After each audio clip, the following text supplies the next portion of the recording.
Karthigai Deepam serial December 23 நாளைக்கான எபிசோட்ல என்ன நடக்கலாம் அப்படிங்கிறத ஒரு குட்டி ப்ரோமோவாக பார்க்கலாங்க.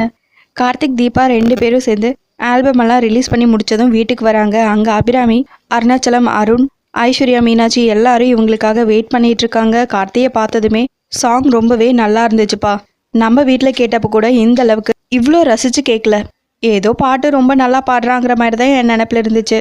ஆனால் இப்போ தான் அந்த பொண்ணோட வாய்ஸில் இவ்வளோ ஜீவன் இருக்கிறதே நான் உணர்றேன். நிஜமாக சொல்லணும்னா ஆத்மாவை தொடுற மாதிரியான ஒரு குரல்ப்பா. ஏன்பா ரெக்கார்டிங் முடிஞ்சதுக்கப்புறமாவது அந்த பொண்ணை வீட்டுக்கு கூட்டிகிட்டு வந்திருக்கலாம் இல்லப்பா அப்படின்னு அபிராமி கார்த்திகிட்ட கேட்கவும், இல்லைம்மா அவங்க பாடி முடிச்சதுமே கிளம்பிட்டாங்க, அவங்க யார்கிட்டையும் பேசவும் விரும்பல, அது மட்டும் இல்லை இதுக்கு மேலே என்னை பாட கூப்பிடாதீங்கன்னு சொல்லிட்டாங்க அப்படின்னு கார்த்தி சொல்லவும், என்னப்பா இது, இப்படி ஒரு வாய்ஸ் கிடைக்கிறது கிஃப்ட் இல்லையா?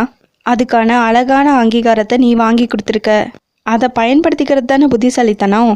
அந்த பொண்ணு ஏன் இப்படி ஓடி ஒளியணும் அப்படின்னு அருணாச்சலம் கேட்கவும், அதுதான்ப்பா எனக்கும் புரியல, நான் கேட்டாலும் சொல்ல மாட்டேங்கிறாங்க, கூடிய சீக்கிரம் அது என்னன்னு கண்டுபிடிச்சி அவங்க பிரச்சனையை சால்வ் பண்ணணும், இந்த உலகத்துக்கு அவங்க முகத்தை காட்டணும்ப்பா அப்படின்னு கார்த்தி சொல்லிட்டு இருக்க. எது நடக்கக்கூடாதுன்னு நினச்சனோ அது நடந்துரும் போல இருக்கே அப்படின்னு ஐஸ்வர்யா ஒரு பக்கம் யோசிச்சுட்டு இருக்காங்க. இன்னொரு பக்கம் சிதம்பரம், டே கார்த்தி, எங்கிட்ட மோதி என்னோட அஸ்திவாரத்தையே கலைக்கிற மாதிரி ஒரு காரியத்தை பண்ணிட்டல, உன்னை விடவே மாட்டேன், உன்னை வேரோட பிடுங்கி போட்டுருவேன் அப்படின்னு சிதம்பரம் ஒரு பக்கம் புலம்பிட்டு இருக்காங்க. அதோட ப்ரோமோ முடிச்சிருக்காங்க. உங்களுக்கு இந்த வீடியோ பிடிச்சிருந்தா லைக் அண்ட் சப்ஸ்கிரைப் பண்ணி நம்ம சேனல் சப்போர்ட் பண்ணுங்கள். தேங்க்யூ.